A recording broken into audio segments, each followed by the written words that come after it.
Okay, welcome to the commentary for the TPR and Listen First article.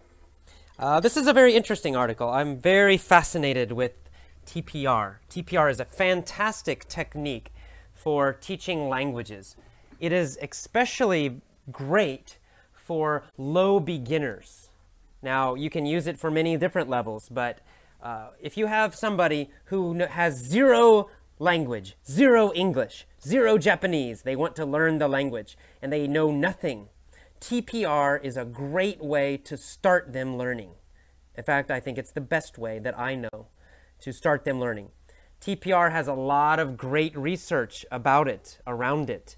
So we know from a lot of research that TPR is more effective, more powerful, more successful than traditional methods, more successful than audiolingual methods, more successful than grammar analysis. Not just a little bit more successful, a lot more successful. TPR is very powerful. If you want to learn a new language and you have zero ability, try to find a TPR program because it's a great way to learn a language. TPRS stands for TPR storytelling. It's kind of the next technique that comes after TPR, and TPRS, TPR storytelling, that's what I do in our mini story lessons. So they go together quite well. But anyway, in this article, it's a research article, basically. It's kind of a casual language research article. I changed the language a little bit to make it more conversational, more direct. But anyway, it discusses a few different studies. These studies are quite interesting. There are a lot more studies. When I was doing my master's thesis, I learned about some of this research. Because when I got my master's in teaching English, I knew something was wrong.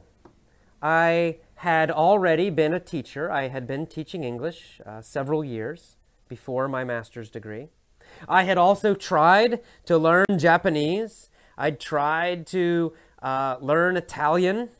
I'd tried a little bit of trying to learn Spanish in the past. I even had taken Mandarin. I took 2 semesters of Mandarin Chinese in university. And these methods totally failed me. They did not work. I took 2 semesters, that's almost 1 year, of Chinese, and now I remember possibly 1 sentence in Chinese, maybe 6 words. That's not good. But even worse, after 2 semesters, I could not remember very much. And I certainly could not use Chinese, and I definitely could not understand it. The same happened with Spanish when I studied Japanese on my own. I lived in Japan. I was living in Japan for 6 months in Aomori, surrounded only by Japanese people, studying Japanese every day myself, and yet I could not speak Japanese after 6 months at all. I mean, not a little bit. I could not chat at all in Japanese. Someone said something in Japanese, unless it was super simple, like konnichiwa, hello, I didn't understand. So I thought, for a long time, I thought, something is wrong with me. AJ, wow, you're a smart guy, but man, you're bad with languages. You're just stupid with languages. You cannot learn a language. That's what I thought. I thought I had some problem. But then I became an English teacher, and I noticed, wow, a lot of other people have the same problem. All these students are failing, not just in my classes, but in everybody's classes. All these English classes. The students are studying for years, 1 year, 2 years, 4 years, 6 years, studying English. And they still cannot have a normal, average conversation. They still struggle. It's still difficult. And I started thinking, wow, something is wrong. It's not the people, it's not the students. It's not me. I don't have a brain problem with languages. The problem has to be something else. And I realized after I started doing my master's degree, I started learning about a lot of this research. I realized, aha, The problem is the teaching method. The problem is the textbooks, or are the textbooks that we use. That's the problem. That's why so many people fail foreign languages. That's why so many people hate foreign languages. That's why so many students think foreign language study is painful and horrible and frustrating. And just like the article says, so many people, especially in America, they study a foreign language a few years, and they learn only to hate the language. That's all they learn. They never learn how to use the language or understand it well. Only thing they learn is, oh man, Spanish is really difficult. It's complicated. And that's Spanish. You know, Spanish is pretty easy, actually, for English speakers. It's quite close to English compared to Japanese or Chinese or Korean. But still, you know, I took some Spanish classes in high school, and I thought, oh my God, this is so complicated. All these grammar rules, the subjunctive, and what? I don't understand it. I'm confused. And then I listened to a tape in Spanish. I listened to Spanish speakers. I have no idea what they're saying, even if they speak slowly, even if they would speak very simply. I still could not communicate. It was very frustrating. But I started my master's program. I started reading this research. I became excited because I realized, number one, the old methods don't work, clearly, for most people. Yes, a few people can succeed with traditional methods. It's true, a few. But it's like 5 or 10% only, not many people. Most people fail with those methods. So I realized the methods are the problem. Even better, even more hopeful and optimistic, I found out there are successful methods. There are much better methods that are, number one, they're more successful. Number two, they're more enjoyable, they're more fun. Number three, they teach communication, not grammar rules, not standardized tests. And I started finding these different kinds of methods and studying them. I was very lucky that I lived in Bangkok, Thailand for a while. The article mentions the AUA Thai program, a listen first Thai program, Thai language program, in Bangkok, Thailand at AUA. It stands for American University Alumni School. It's a very respected school in Thailand. They have an English program for Thai people, and they have a Thai language program. Now, their English program uses normal methods, I think. I don't know, really. But their Thai program is special. It uses a listen-first approach. People learning Thai just listen to Thai for a long time. Now, you don't just listen. Listening is not the only important thing. You have to listen to something you understand. And if your level is low, ooh, that's a tough job for the teacher. How can I give them English, for example? How can I give them language that is simple enough for them to understand? Well, TPR uses actions to convey meaning, to show meaning. That's why it's so powerful. TPR does not require translation.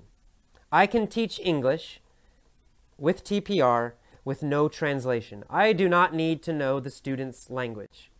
I do not need to translate to Spanish or Japanese or French or anything. With TPR, I use actions to show them what the words mean. And I can teach someone who knows zero English using this technique. And they will learn quickly, very quickly, as a matter of fact. They will very quickly learn to understand the meaning of the English words. And also very quickly, they will learn to understand first single words, then phrases, then full sentences. TPR is powerful. It is so fast. I love it. I wish I could use it somehow on the internet. Maybe in the future, I might use video to do that. Create some video TPR lessons. However, the truth is, most English learners are not low beginners. You have all learned in your schools. Unfortunately, you learned with bad methods, most of you, but still, you have a good amount of vocabulary. So TPR is not so necessary. However, Tomoe is starting effortless Japanese, and Tomoe will use TPR because with Japanese, most people have not studied Japanese before. There are a lot of low beginners, a lot of zero-level Japanese learners. So she's going to use learning guides plus TPR to teach low-level Japanese, starting from zero. If you know no Japanese at all, nothing, you can listen to her lessons and read her lesson guides, and you will learn Japanese, and quite quickly, I think. You will start to get a good feeling for Japanese, and it will not feel difficult. It should feel easy. Her website actually is starting at the end of this week. She will start testing it. She will probably accept a few beta test members. I don't know how many. I'll have to ask her. I will be one of them, of course. I'll be one of her test students, so I will begin learning Japanese with all of you. And my Japanese skill is very, very low. So I'm excited to learn. I can finally learn something with TPR. It's great. So anyway, with English, however, I think low beginners, it's not so necessary on the internet. So I focus more on TPRS, TPR storytelling, which is another excellent technique that is much more effective than traditional methods. And this is not just my opinion because I like it. There's a lot of research about this. This is another technique I found when I was doing my master's thesis for teaching English. I found out about TPRS, TPR storytelling. And I was like, wow, this is much better. The students learn vocabulary without trying to memorize word lists. The students learn grammar without studying grammar rules. And they learn real communication. And they can tell the stories themselves. They learn to really understand and communicate. And that is, number one, the most important goal. There's another very powerful technique which I use here in San Francisco. It's called focal skills. Focal skills, there are different parts to focal skills, but the best part, my favorite part, is the movie technique. You use movies to teach the language. You don't just show the movie. That's not enough. Most of you know if you just watch a movie in English, it's too fast, you can't understand it. So that's not good. But if a teacher shows the movie, if they show one scene of the movie, maybe 2 minutes, they show it one time, normal speed. Then they stop, they rewind. Next, they show it again, but they pause every few seconds, and they explain what's happening. They use simple English that you understand. They might explain some new vocabulary or slang that is used in the movie. They might describe what's happening in the movie. They might point to people and things and describe them. And then they play the scene again. And then they go back one more time. They play the same scene a third time. This time they pause. They ask the student many questions. Who is this guy? What is he wearing? What does he look like? What is he doing? Why is he doing that? What is going to happen next? So it becomes a conversation. The teacher's asking many questions about the movie, and the students are answering these questions. So after you watch each scene like this 3 different times, the teacher then goes to the next scene. It takes a long time to watch one movie, but the point is not to watch a movie. The point is to learn the language. And in this way, you learn real language. Movies are much more real than textbooks. Textbooks are fake. Nobody speaks like that. Don't use textbook English. Movie English is much closer to real conversational English. Movies are perfect textbooks. Textbooks are not good. Anyway, that's another different kind of technique. There are many techniques, not only one. Effortless English, I try to use the best techniques I know that can be used on the internet. So that's what I'm doing with you. TPR storytelling, reading articles and listening to them many times, changing the point of view for the articles, for the mini stories. These are things that can be done easily on the internet, that you can do easily by yourself. It's very cheap for you, it's very simple, and it works. It works much better than a textbook. If you need to find a school, some people like school, some people want to see a teacher face to face. That's fine, but try to find a school that uses TPRS or focal skills. or TPR, or a natural approach? Try to find that. They all say they use the natural approach. Just be careful. All these schools, they say, oh, we use the natural approach. But in fact, most of them do not. In fact, most of them use the same textbooks and the same methods. So if you're looking for a school, be careful when you shop. Ask a lot of questions. Alrighty, that's all for today's commentary. It's a topic I'm quite fond of. I like it a lot, of course. Good luck with your English learning. Just keep listening. Listen to those mini stories. I think the mini story lessons are the best. That's why I added a new one. Now you have 2 mini stories for each lesson. Please listen to those many, many, many times, and then listen to the articles, etc. Okay, I'll see you next time. Good luck. Please enjoy your English learning. Have fun. Be enthusiastic. Bye-bye. Welcome, Effortless English members. This is the mini story for the TPR and Listen First article. Let's get started. First, the basic story. Bill is scared of heights. He hates high places. In fact, he avoids them at all costs. Bill engages in a lot of strange behavior to avoid heights. For example, he will not go upstairs. He always stays on the first floor. So, Bill is scared of heights. He hates high places. He avoids them at all costs. It means he will do anything necessary to avoid high places, to avoid heights. Bill engages in a lot of strange behavior. He does a lot of strange behavior. For example, he will not go upstairs. He always stays on the first floor. Okay, one day, Bill decides to join a class for people who hate heights. The teacher tells the class, "I will cure you if you do what I tell you." Bill is receptive to the teacher's ideas because he's tired of being afraid. So Bill is receptive to the teacher's ideas. It means he's open to the ideas. He wants to hear the teacher's ideas. He's curious about the ideas. Okay, on the first day of class, the teacher says, "Today we will go back to square one.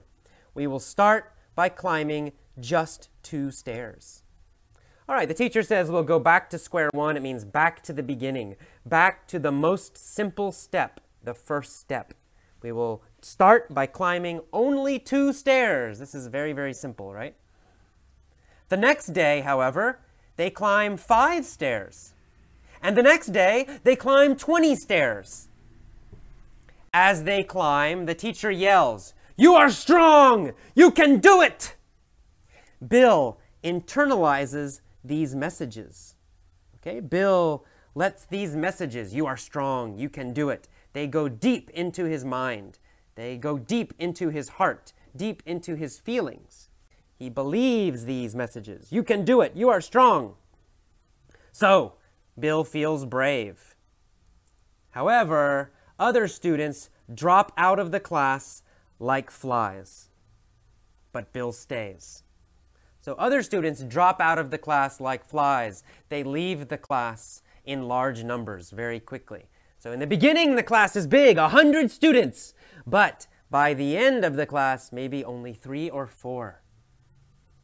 On the final day of class, Bill watches a movie about mountain climbing.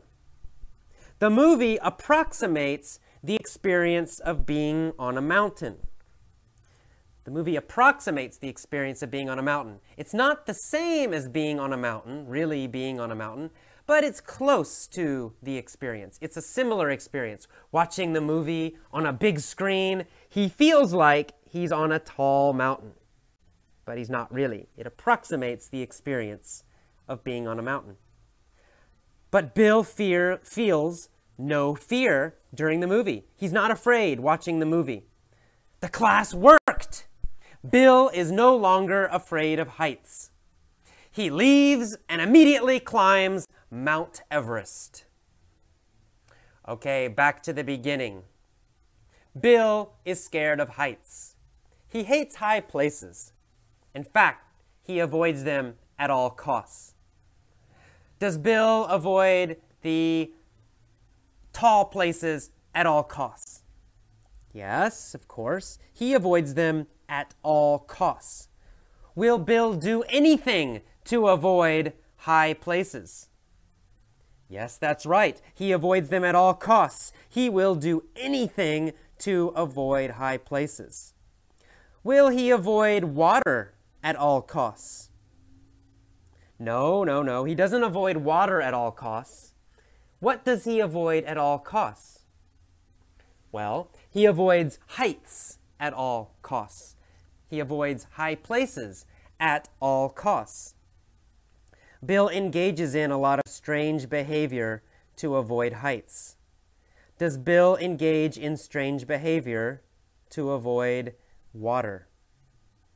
No, he does not engage in strange behavior to avoid water. Does Bill engage in strange behavior to avoid heights? Yes, that's right. He engages in strange behavior to avoid heights. Does Bill engage in strange behavior to avoid dogs? No. He doesn't engage in strange behavior to avoid dogs. What does he engage in strange behavior for? Why does he engage in strange behavior? Well, he engages in strange behavior to avoid heights because he's afraid of heights. That's why he engages in strange behavior. For example, he will not go upstairs. He always stays on the first floor. One day, Bill decides to join a class, a special class, for people who hate heights. The teacher tells the class, "I will cure you if you do what I tell you. I will remove your fear if you do what I tell you. You will be healed. You will be cured." Bill is receptive to the teacher's ideas because he's tired of being afraid. Does Bill accept the teacher's ideas? Yes, that's right. He's receptive to the ideas. He's open to the ideas. He wants to hear them. Is Bill receptive to the teacher's ideas about math? Well, we don't know, but no, probably not. Bill is not receptive to the teacher's ideas about math. He doesn't care about math. He's receptive to the teacher's ideas about high places, about how to get rid of fear. Is Bill receptive to the teacher's ideas because he's stupid? No, that's not why. Bill's not receptive to the teacher's ideas because he's stupid. Is Bill receptive to the teacher's ideas because he's poor? No, that's not why. Bill's not receptive to the teacher's ideas because he's poor. Why is Bill receptive to the teacher's ideas? Well, he's receptive to the teacher's ideas. He wants to hear the teacher's ideas because he's tired of being afraid. He doesn't want to be afraid anymore. He's tired of being afraid, so he's very receptive to the teacher's ideas. On the first day of class, the teacher says, "Today we will go back to square one." On the first day, did they do something complicated, something difficult? No. On the first day, they went back to square one. On the first day, they did something very simple. On the first day, they started at the beginning. On the first day, did they go back to square one? Yes, that's right. On the first day, they went back to square one. On day number 50, did they go back to square one? No, not on day number 50. On the first day, they went back to square one. On the first day, they started again. They started at the first step. They started very simply. On the first day, they went back to square one. How did they go back to square one? What was the first step? Well, the first step was climbing only 2 stairs. The teacher said, "Today we will go back to square one. We will start by climbing just 2 stairs." The next day, they climbed 5 stairs. The next day, 20 stairs. As they climb the stairs, the teacher yells, "You are strong! You can do it!" Bill internalizes these messages. Does Bill internalize the fear? No, he does not internalize fear. Does Bill internalize the teacher's sentences? Yes, that is true. Bill internalizes the teacher's sentences. Bill internalizes the teacher's messages. Bill learns very deeply what the teacher is saying. He believes it very deeply. Bill internalizes these messages. Do all the students internalize the messages? Well, no, actually no. All the students don't internalize the messages.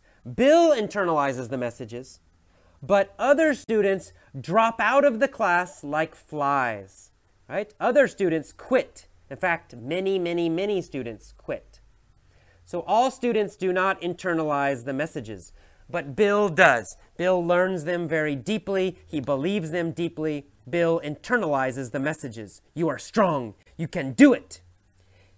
Bill feels brave. He feels strong. He has internalized the messages. However, other students drop out of the class like flies. Do other students leave the class just a little bit, in small numbers? No. They drop out of the class like flies. They leave in very large numbers. Do a lot of people quit the class? Yes, that's correct. The students drop out of the class like flies. Do the students drop out of the class like bugs? No, we don't say that in English. We say the students drop out of the class like flies. Do teachers drop out of the class like flies? No, not teachers. Teachers don't drop out of the class like flies.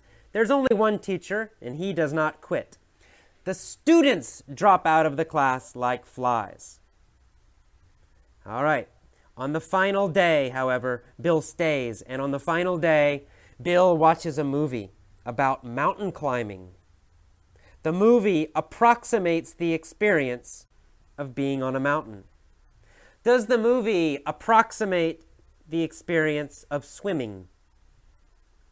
No, it doesn't imitate, it doesn't copy, it's not close to swimming. Does the movie approximate the experience of eating? No, the movie does not approximate the experience of eating. It's not like eating. Does the movie approximate the experience of eating or the experience of being on a mountain?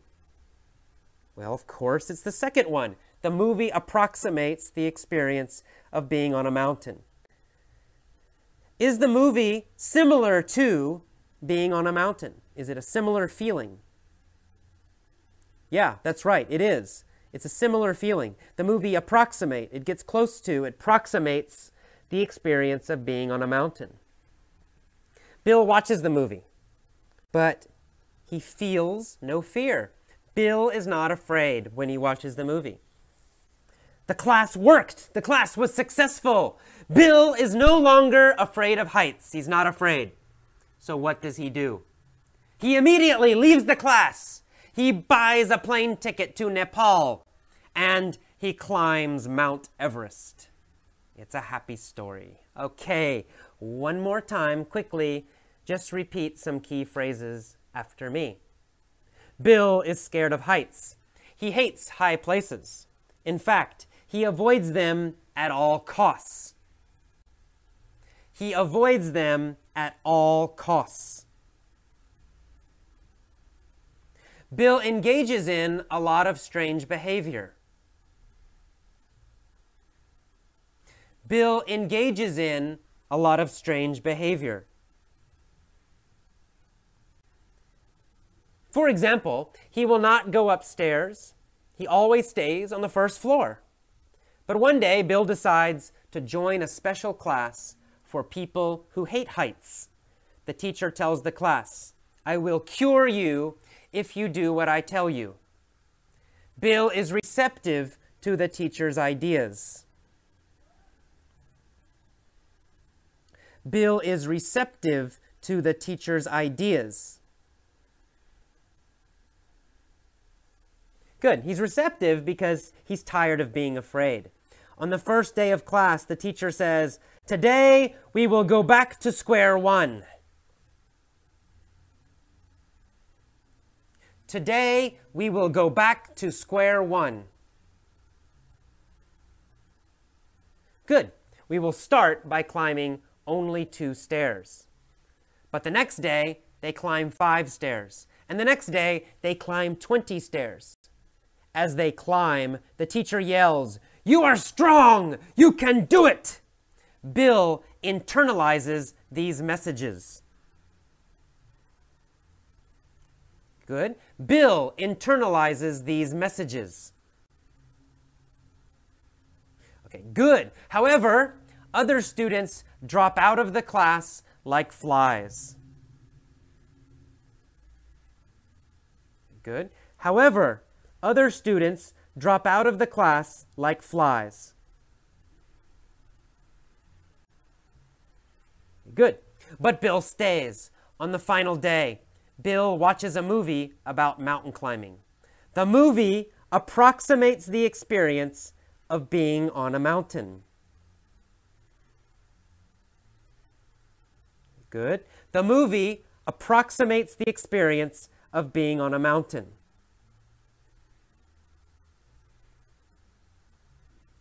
But Bill is not afraid during the movie. He feels no fear. The class worked. Bill is no longer afraid of heights. He leaves and immediately climbs Mount Everest. Okay, I'm going to tell the original version first in the present tense, meaning now, basically happening now. Here we go. Bill is scared of heights. He hates high places. In fact, he avoids them at all costs. Bill engages in a lot of strange behavior to avoid heights. For example, he will not go upstairs. He always stays on the first floor. One day, Bill decides to join a class for people who hate heights. The teacher tells the class, "I will cure you if you do what I tell you." I will cure you no matter what. Bill is receptive to the teacher's ideas because he's tired of being afraid.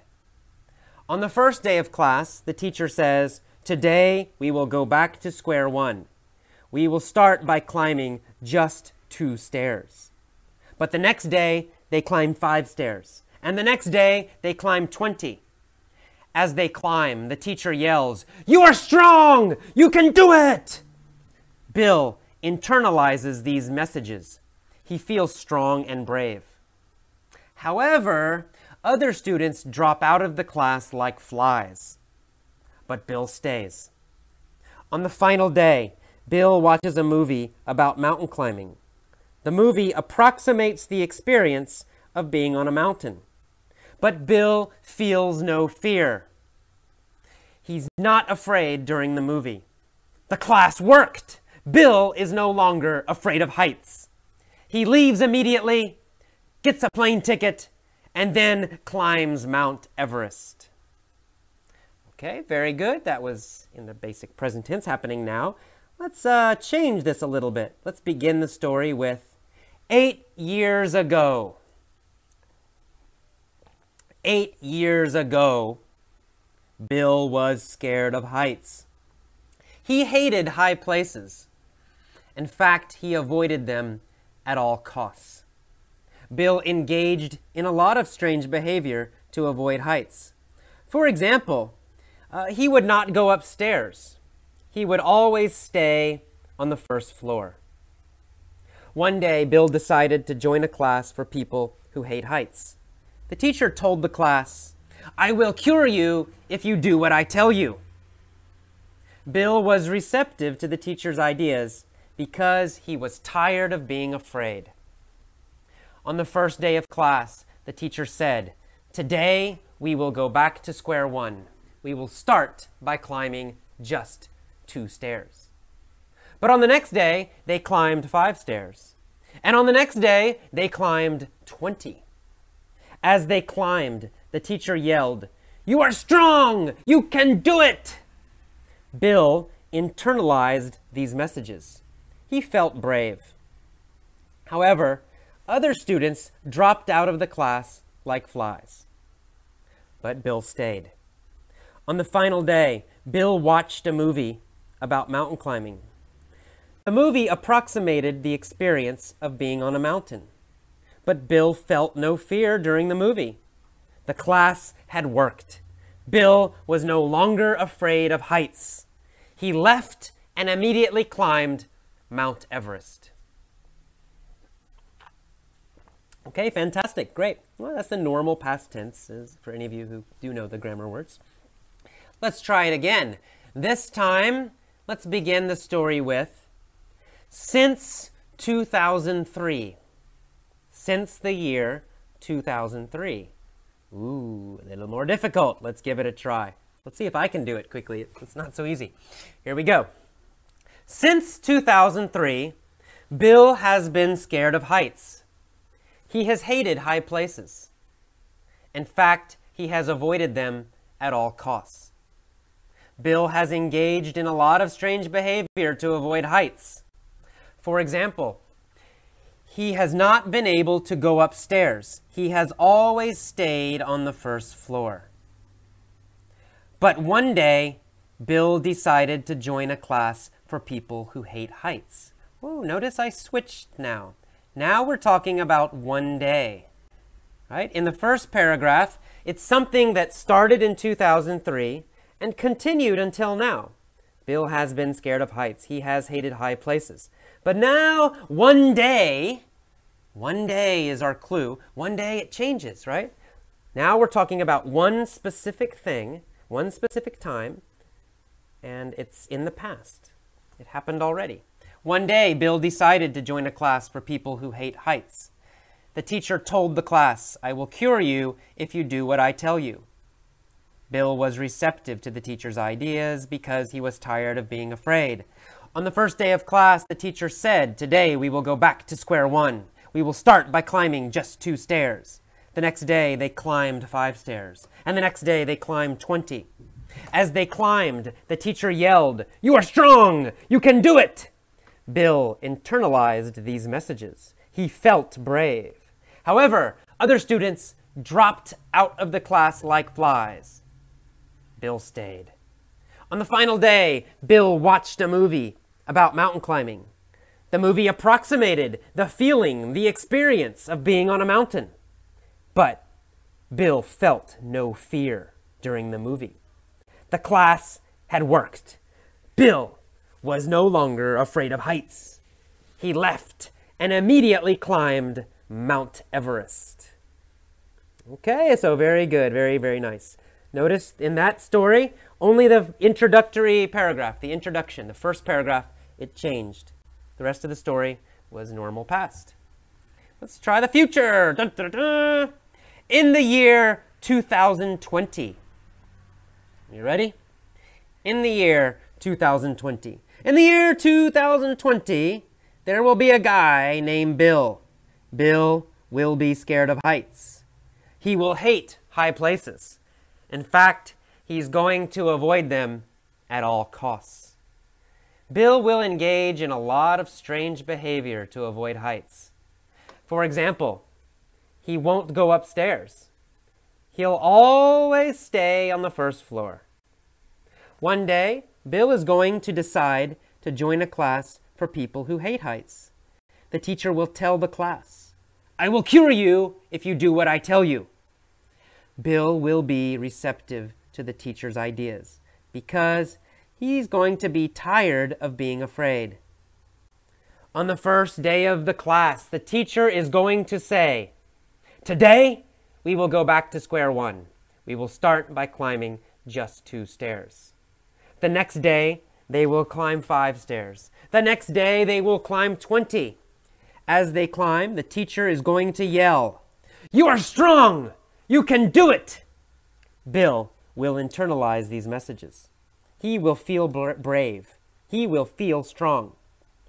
However, other students are going to drop out of the class like flies. But Bill is going to stay. On the final day, Bill will watch a movie about mountain climbing. The movie is going to approximate the experience of being on a mountain, but Bill will feel no fear. The class will work. Bill will no longer be afraid of heights. He's going to leave immediately, and then he's going to climb Mount Everest. Okay, that's all. Listen to each one of these many times, especially compare them, right? Listen to each one.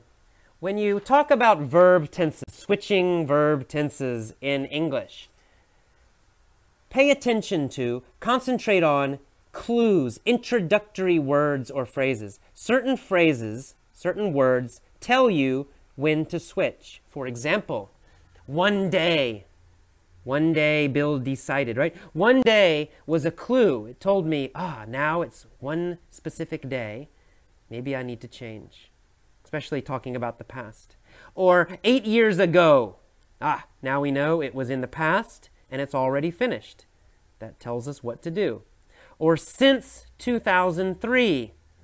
Since 2003. That tells us it started in 2003 and it has continued until now. It's still happening until now or until recently, almost now.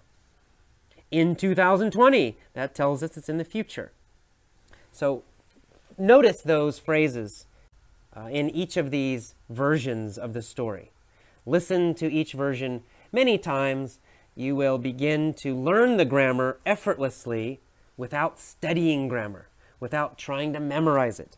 Don't think about grammar. If you think too much, your speaking will be slow. If you think too much, your speaking will be unnatural. You will never be fluent if you have to think about grammar for every sentence you use. It's impossible. You have to learn it deeply. You have to internalize the grammar, right? You have to learn it unconsciously, instinctively, effortlessly, without conscious thinking. You must internalize the grammar. Welcome, Effortless English members. This is the vocabulary discussion for the article titled TPR and Listen First. Let's start with some of the vocabulary. In the beginning of the article, we have the phrase dropping like flies. That is an idiom, a common idiom in English, especially American English. In the sentence it says, students are dropping like flies from foreign language programs. Dropping like flies means quitting in large numbers. It means a lot of people are quitting, or a lot of people are leaving, or it could mean a lot of people are dying. But it means a lot of things, or a lot of people, a lot of creatures, quitting, leaving, dying very quickly. So if students are dropping like flies from a class, it means a lot of students are quitting the class and they're doing it very quickly. Dropping like flies. Okay, and then the next sentence we have the word dropout. The dropout rate in foreign language programs. Dropout means leaving or quitting. It can be a noun. In this case, we're using it really as an adjective. The dropout rate, it's a noun used as an adjective. All right, and then the next paragraph, we have the phrase less than satisfactory proficiency. Less than satisfactory. Less than satisfactory means not very good, not satisfactory, below average, low quality. All of those meanings, it basically means the same thing. Less than satisfactory, not satisfactory. We have the word proficiency in this article. Proficiency means skill or ability. Skill or ability. We have the word standardize. Standardized tests. Standardize means uniform. It means it's always the same for everybody, always the same in every situation. A standardized test is always the same. All right, moving on, we have the phrase audiolingual, the audiolingual method of teaching language. Audiolingual, audio means sound, of course, listening. Lingual means language. And what this means is audiolingual, it's a repeat after me kind of teaching. So the teacher says, "Hi, my name is AJ." And you repeat after me. "Hi, my name is John." And then I say, "How are you?" And you say, "How are you?" Okay, so that's the basic idea, audiolingual method. It's a repeat. You're repeating different patterns, different sentences again and again. You might change one word, but basically you're repeating it many times. That's the audiolingual method. It's an old method of learning languages. It doesn't work. It's very bad. Don't use it. Okay, we also see the phrase "at all costs."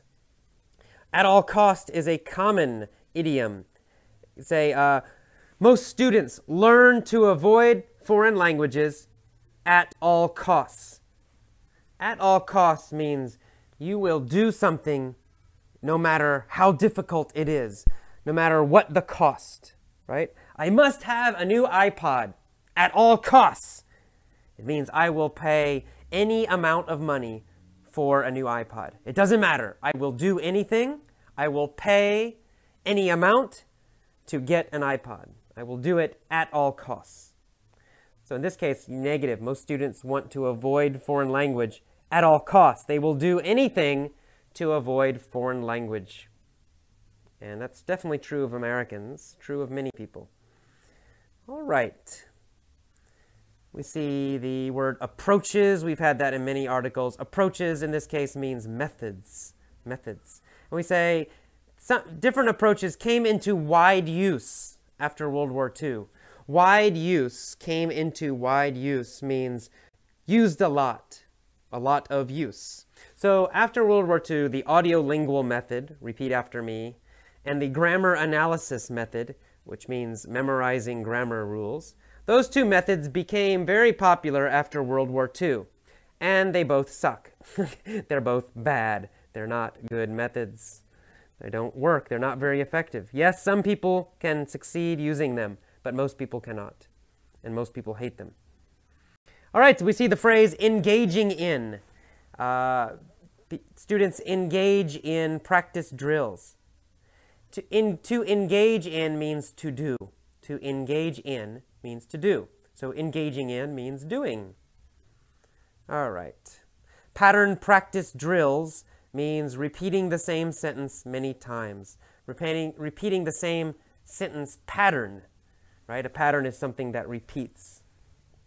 Okay, and a drill is some kind of practice that you do again and again and again. We see the word theoretically. Theoretically means in idea only or abstractly. It means it's not proven. It's not something you touch. It's not something that's necessarily real. It might be. But it means in theory, in idea. So language is theoretically infinite. Infinite means without limit. Having no end, no limit, no end. All right, so language is infinite and it is creative. It means that with language, you can always create a brand new sentence, a sentence that is totally new, that no one has ever said before. That's why you can't only memorize sentence patterns, because there are an infinite number of possible sentences. You have to learn to create sentences yourself that are new, that are different. All right, we see the word approximates used as a verb here in the last paragraph of the first page. Now, approximate is an adjective, and you have to listen carefully. The pronunciation is different for the verb and the adjective. As an adjective, you say approximate. The approximate price is $5. Right? Approximate means kind of, not exact. But if you use it as a verb, you say approximate, to approximate. Right? You hear the A, it becomes a long A sound. To approximate. So approximate, the stress is different. Adjective, approximate. Verb, approximate. So TPR approximates natural language learning. And to approximate, the verb means get close to, or imitate, or copy. Not exactly, you don't copy exactly, but almost exactly, very close. So TPR, this method of teaching language, this method of learning language, approximates native language learning. It gets close to how you learn your native language. It gets close to natural language learning. It approximates language learning. We also see the word acquisition here as a noun. Acquisition means to get something and keep it. You can use it for buying, right? You say, I have a new acquisition. It means I bought something new. But we also use it in language to mean learning. It means I want good English acquisition. I want good English learning. The last sentence of the first page, we see the word receptive. In the receptive stage, the child hears many sounds. Okay, receptive means open. It also means receiving. In fact, that's the real meaning. Receiving. To be receptive means your arms are open and you want to receive. Maybe receive money, maybe receive information, maybe receive ideas. You can be receptive to many things. It means you're open to many things. You're ready to get, you're ready to receive something. You are receptive. Adjective, receptive. All right, so children are receptive when they're young. They receive a lot of language. They're open. They want to receive a lot of language. They receive language, then they respond physically. To respond is to answer or to react. If you respond, you answer or you react. So children, when they're very, very young, like babies, they respond physically. They respond with actions, not with words. All right. And then again, we see the word developed. We've had that before. To develop means to grow or learn or improve. To be developed, using it as if you use it as an adjective, it can mean that something has grown, that has improved. Okay. We see the word delayed. Delayed means stopped or inhibited. TPR delays speech and writing. They wait for speech and writing. They stop it and they focus on listening first. Okay, then we see internalize, used as a verb, to internalize something. To internalize something means to learn it deeply, to learn it subconsciously, to learn it instinctively. So you can learn something, but maybe it's not deep. But if you learn something and you always remember it, and it's very emotional, very deep, you never forget, you don't need to think about it, we say you internalize it, right? It becomes part of your inside. It comes from internal, which means inside. So to internalize means to learn something or to believe something very, very, very deeply. All right, we see the word oral in this paragraph. Oral, of course, means related to the mouth or related to speaking. So oral practice means practicing speaking. Okay? We see the word comprehension in the same paragraph. Comprehension means understanding, right? You want your listening comprehension to be very good before you worry about speaking. So comprehension, understanding must be first. You first must understand. All right, and then getting near the end, we see the word supplement on the second to last paragraph. Reading is an ideal supplement to listening. Reading is a perfect supplement to listening. Supplement is an addition, something that is extra. An extra, in this case, an extra activity. So reading is an extra activity to listening. Listening is the main activity, the number one activity, and reading is something a little extra. And then finally, in the last paragraph, we see the word extensive. Extensive means a lot or a large quantity of or a big range of. That's extensive. We've had that word before. And then finally, we have an idiom. Go back to square one. If you are already an advanced learner or intermediate, but your listening skills are weak, it is best to go back to square one and focus on listening for 6 months or more. To go back to square one means go back to the beginning, or return to the first step, go back to the first step. So maybe you have a project, you're doing something, you're working a long time, but it's not successful, it fails. Maybe someone tells you, you need to go back to square one. It means you must begin again. Go back to the beginning, start again, start from the beginning. Okay, so that's what go back to square one means. Return to the beginning, start again. Go back to square one. Okay, that is all of the vocabulary explanation for this article. Next, listen to the mini story lessons, and you'll learn how to use this vocabulary more correctly, more easily. Okay, bye-bye. TPR and Listen First by Eric Schlechler and A.J. Hogue. Foreign language study has not been as successful as it should be. In fact, students are dropping like flies from foreign language programs. J.H. Lawson reports that the dropout rate in foreign language programs for American high school students is as high as 85% by the third year and 95% by the fourth year.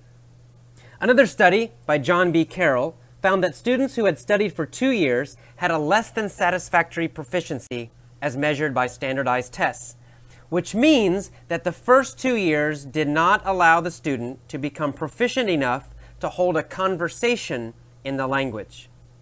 L.A. Jakubowicz also found that most students who study foreign languages will probably never become fluent. Not only will most students have low proficiency in reading, writing, speaking, and listening, they will actually experience negative learning. That is, they will learn to avoid the foreign language and culture at all costs. This is because of the many frustrations and failures they experience during their foreign language study.